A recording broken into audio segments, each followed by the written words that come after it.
If you're a hormonal woman over 50 and you're navigating midlife and the midsection, and you know that your stress eating and emotional eating is contributing to your weight gain, not just the hormones, stay tuned because I'm going to give you 5 daily tips to stop that emotional eating. I used to wake up every morning promising myself, today I'm going to have more control with food. But by the end of the day, I was in the pantry. I was eating the blue corn chips before dinner. I was looking for sweets after dinner. You're not alone. This frustration of knowing what to do but not being able to follow through is real. I'm going to show you some things that are going to help you, your body, and your mind stay in tune so that you stop the emotional eating. You know what to do. It's just very hard to do it when your body is reacting to all the things that are happening throughout the day. I'm here to tell you this is not about willpower, not about discipline. And guess what? It's not about the food. It's how you live your day every day and the habits that you have. Are you creating peace in your life or chaos?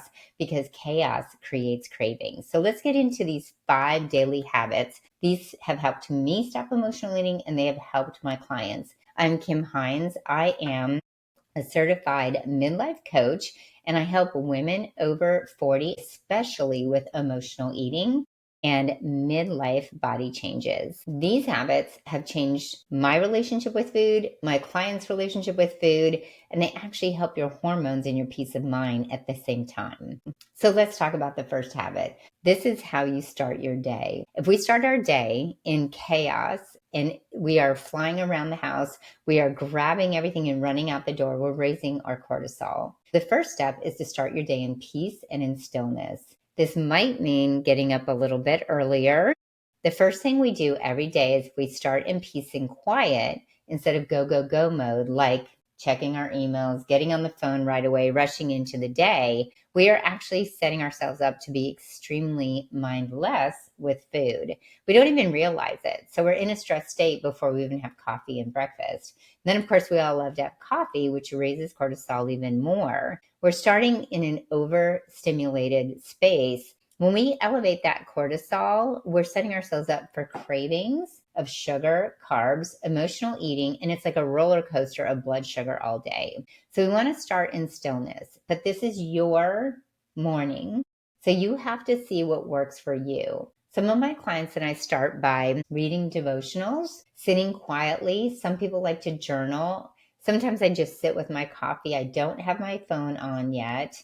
I also will do a small meditation. Some of us cannot sit through a long meditation. I look up on YouTube a 10-minute meditation, and there are so many to choose from out there. Mine happens to be a Christian meditation. And when you are sitting and breathing and enjoying the morning, your body is starting in peace. And if you're not sure what to journal, just write down everything that you are grateful for and everything you wish for in the day. It doesn't have to be perfect and it doesn't have to be long, but a couple minutes every day to yourself is really important because when you connect to yourself, you have a lot more peace before you have to go connect with the world. And when your nervous system is calm, your mind slows down and you're not reaching for food to calm yourself for the rest of the day.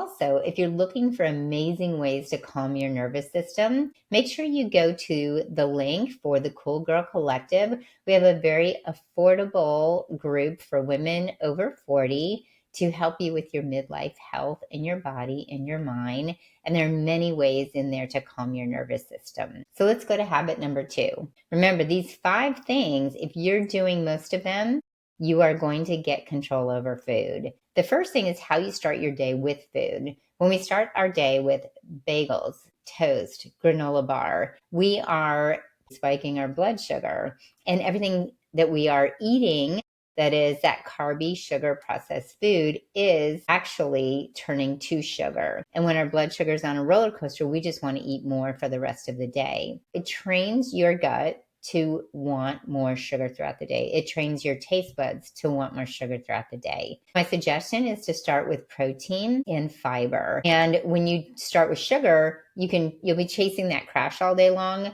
But you start with the protein and the fiber, you're satisfied, you feel stable, your blood sugar is stable. It can be anything that feels good for you. Remember, we're fitting this into your life the way it works for you.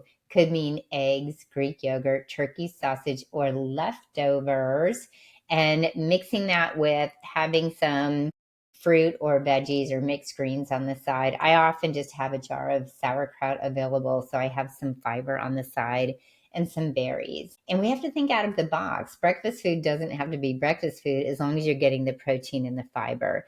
And remember that protein is so important also because as we age, we're losing our muscle mass. And we want to make sure that we're keeping muscle because muscle is so important. And if you're looking for more suggestions, join the Cool Girl Collective. Check out the link in the description. We are always giving suggestions to help you find ways to fit these habits into your life. Number 3, it goes along with number 2. We are not dieting. Ladies, we have been doing this for a long time. We've been in diet culture. We've been in a culture where we have been told that we have to shrink, we have to be smaller, we have to be skinny. And that's not where we want to be right now. We want to be strong because the older we get, we have to be more functional, picking up the grandkids, carrying our own groceries, opening jars, being able to jump off a curb. We don't want to be dieting anymore. We want to be sustaining ourselves in a very fulfilling way. So no dieting, just consistent nourishment. So the third thing that I do daily that is so important is I feed myself at least 4 times a day with that protein and fiber. And when you are consciously nourishing your body, you're fueling your body up, you're not going to have as many cravings. You're going to keep that blood sugar stable, but you're also going to feel at peace and safe in your body because you're not going to be hungry and restricting. The myth that you have to eat so much less to lose that midsection in midlife, that is really huge in our society. You actually have to eat to keep your metabolism going because we are going to be combining that with movement. So eating 4 times a day. When I polled my clients and I said, what is the worst time of day for you? Number 1, the worst time of day was before dinner in the afternoon, 3, 4 o'clock. The second worst time was after dinner.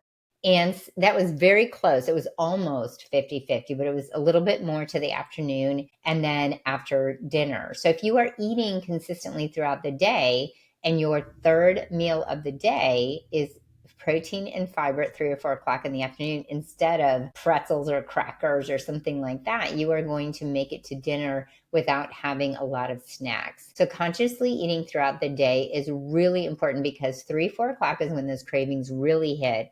And then they hit again after dinner if we're not having a protein fiber filled dinner. That is one of the most powerful ways to stop emotional eating. Giving your body safety with food throughout the day instead of fearing eating too much. That is one of the most powerful ways to stop emotional eating. Making sure you're eating real meals throughout the day. The quality of food is really important, but we do not need to cut back when we're eating quality protein and lots of fiber.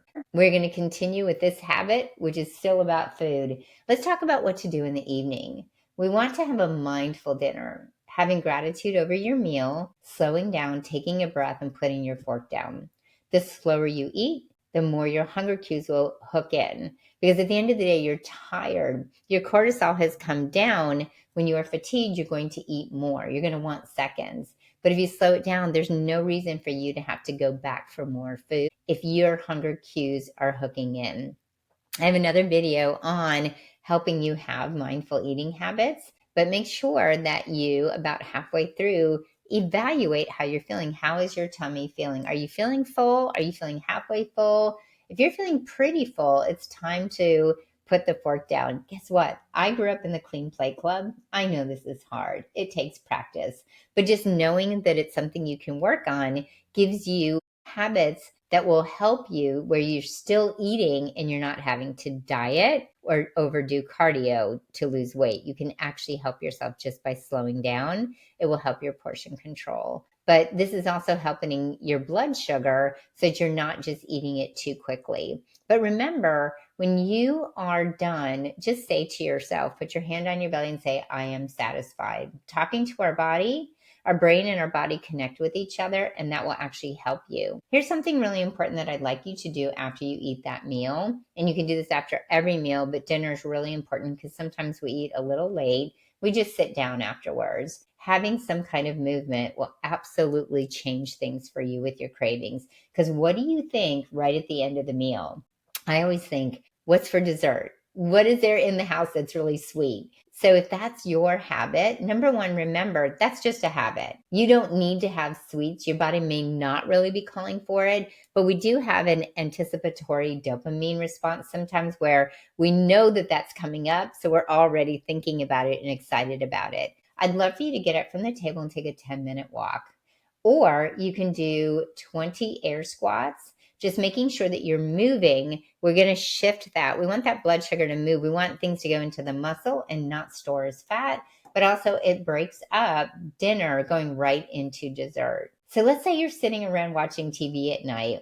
If you are really struggling with the sugar attack, again, it's a habit, having it every night, or some kind of snack you've already eaten and you've probably had enough food for the day. It's important for you to remember it's a habit, but also it's important to remember if you happen to be watching TV, there's a lot of subliminal messaging, or you're just sitting down, you're finally getting time to relax with your thoughts. You might be rewarding yourself for the day by having some ice cream. Just think about what are the reasons why you really think you're going for that food, because if you're not really hungry, you're trying to fill another need. Go back and watch that video that I made on the difference between emotional and physical hunger. So when you're sitting there, something that may break that cycle for you is having something hot and warm that you can sip on, like chamomile tea or peppermint tea. I also really like Organifi's gold chocolate turmeric tea. It has lemon balm extract, reishi mushrooms, helps calm the body, but it also has turmeric and ginger in it. And that helps the inflammation. But I'm telling you, it tastes like dark chocolate hot cocoa. And it's a very healthy way to have something that's not super sweet, but also a little chocolatey. And it's actually good for you to help calm you down in the evening. I'll make sure to put the link in the description with a discount code for you if that's something you would like to try. Because sometimes having something in your hands and eating or drinking it is a ritual. It's not that you really, really need that sweet. Let's look at number 5. This is important every single day. We need to move for our strength. We need to move for our sanity, and we need to move to keep those cravings away and be able to eat with the food that is going to fuel us and make us feel safe. So I'm not talking about punishing yourself to burn calories like we did in the 80s, 90s, early 2000s. We're not going to be cardio queens anymore. In midlife, we're going to move for 2 reasons. One, to build strength, because we have a lot of things coming up that we need to have that strength for, and to release emotions. Remember, lifting weights is a must because muscle is an endocrine organ. It is going to balance blood sugar, balance hormones, but we also are dealing with body changes where we're storing more fat around the middle. When the more muscle we build, the more we can get rid of that fat that we're trying to get rid of. We're doing this through food and exercise and peacefulness. So lifting weights, it helps regulate your hormones, blood sugar, and metabolism. When we build muscle, we're supporting our hormone health, but we're also supporting our future self, because when we lift weights through our later years, we are able to walk, get up on curbs, pick up grandkids, pick up groceries, do all the functional things that we need to do, going up and down stairs. But here's the other thing that's really important. It's walking. Walking every day is not just exercise, it's like therapy.